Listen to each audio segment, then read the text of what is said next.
No Giannis, no Middleton, but you still got Drew Holiday.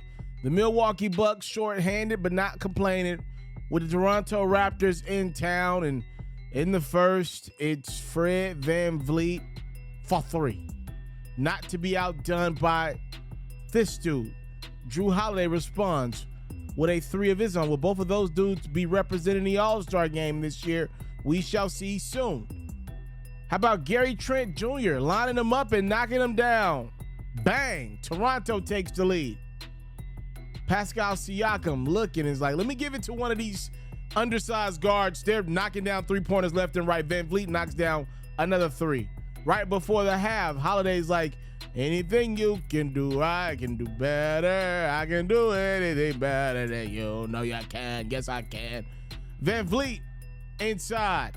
And then it's Drew Holiday inside. I'm telling you, man, anything you can do, I can do better. Third quarter, Brook Lopez decides to put his imprint on this basketball game. How about 3 third-quarter threes? He had 15 points in the frame. He's got Milwaukee all fired up. They take a 5-point lead. Not only can he knock down shots, he can still play some defense. Not jumping that high, but Brook Lopez comes up with 2 blocks on Scotty Barnes. And on the other end, it's Grayson Allen for 3. How about the driving kick on the other side? It's Siakam finding Gary Trent, who had himself a marvelous game. Trent Jr. had 28 points.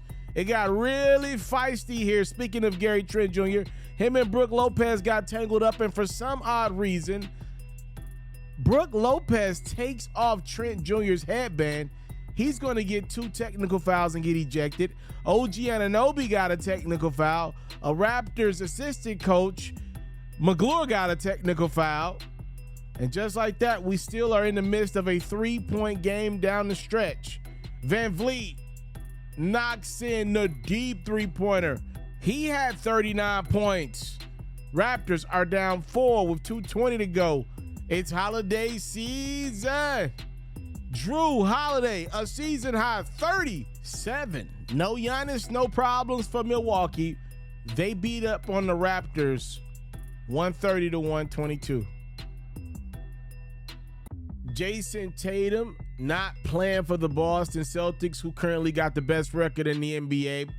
They're in Canada to take on Pascal Siakam and the Toronto Raptors, and Pascal was a man amongst boys in this one. He gets the Euro step finish to put the Raptors up early. Gary Trent Jr. lining up the jump shot and knocking it down. Toronto looking really good at home. But here comes the Celtics.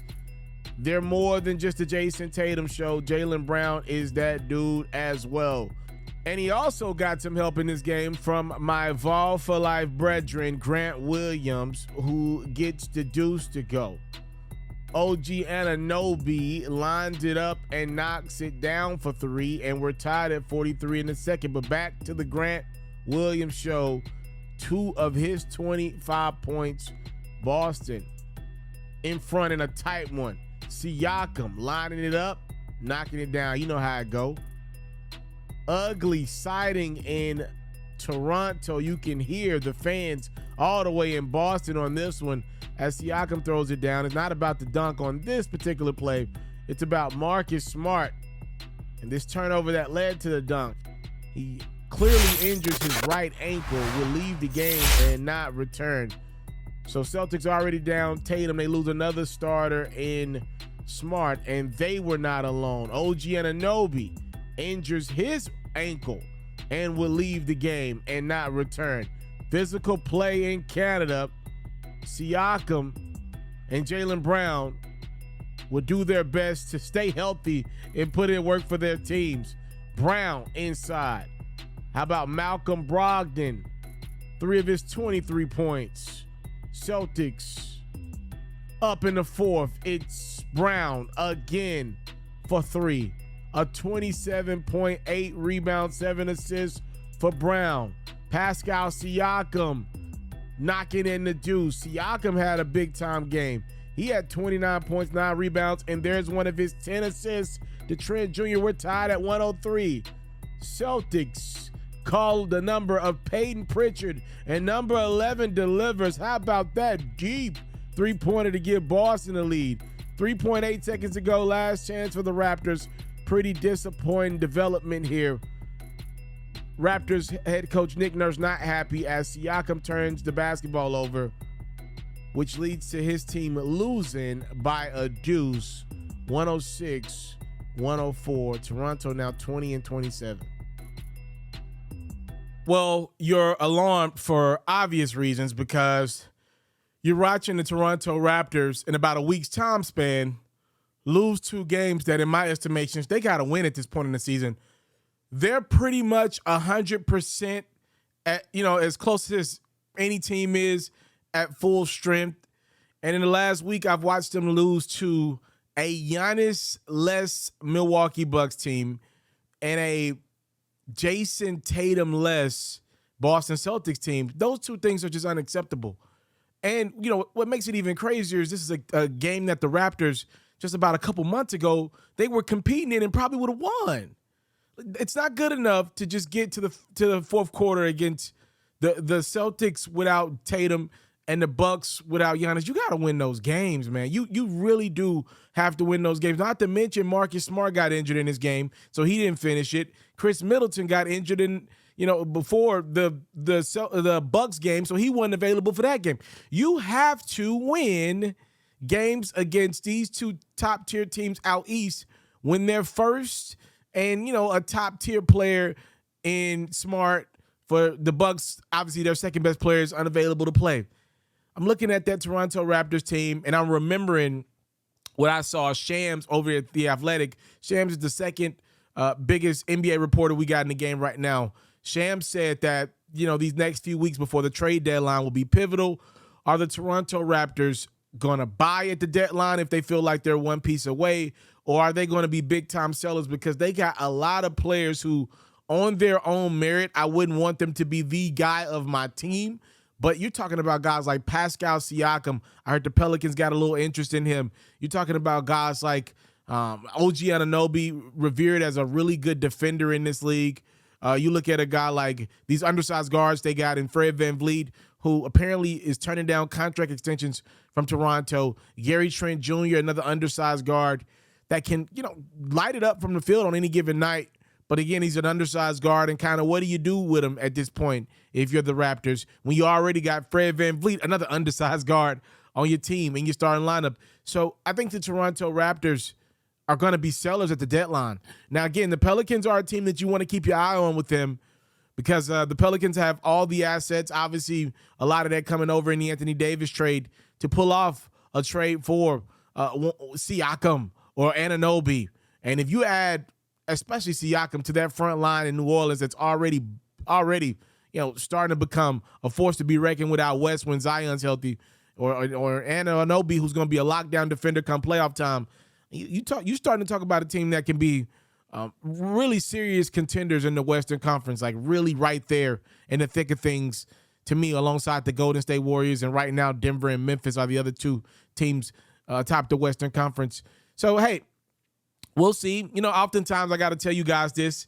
Just sometimes this is my place to vent about things that I think about all NBA.